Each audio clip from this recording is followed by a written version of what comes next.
अस्सलाम वालेकुम, आप देख रही हैं डॉन न्यूज। मैं हूं शुमाइला अरशद। हेडलाइंस आपने देखी। कौमी असम्बली इजलास कल दिन 12 बजे तलब कर लिया गया है।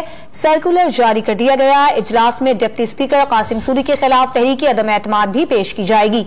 इस पर बात करेंगे डॉन न्यूज के नुमाइंदे फहद चौधरी से। फहद, बताइएगा क्या इजलास का एजेंडा होगा कल?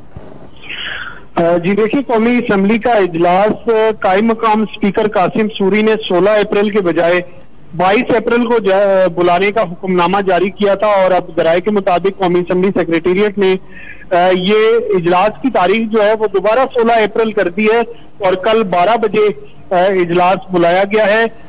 एक सर्कुलर जारी किया गया है तमाम अरकान कौमी असम्बली को, जिसमें उन्हें आगाह किया गया है कि आर्टिकल 53 जो है आईन पाकिस्तान का, उसकी शिक 7 के तहत डिप्टी स्पीकर कासिम सूरी के खिलाफ कल के इजलास में तहरीक अदम एतमाद पेश किए जाने का इम्कान है, क्योंकि ठीक 7 रोज कबल उनके खिलाफ तहरीक जमा करवाई गई थी कौमी असम्बली सेक्रेटेरिएट में।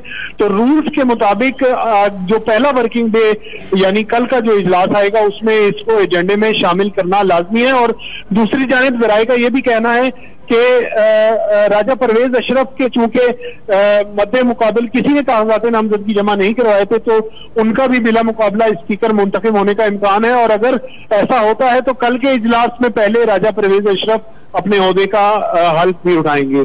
जी बहुत शुक्रिया आपका फहद चौधरी। ताज़ा तरीन वीडियोस के लिए हमारा YouTube चैनल सब्सक्राइब करके बेल आइकन प्रेस करिए ताकि आपको मिले हर अपडेट सबसे पहले।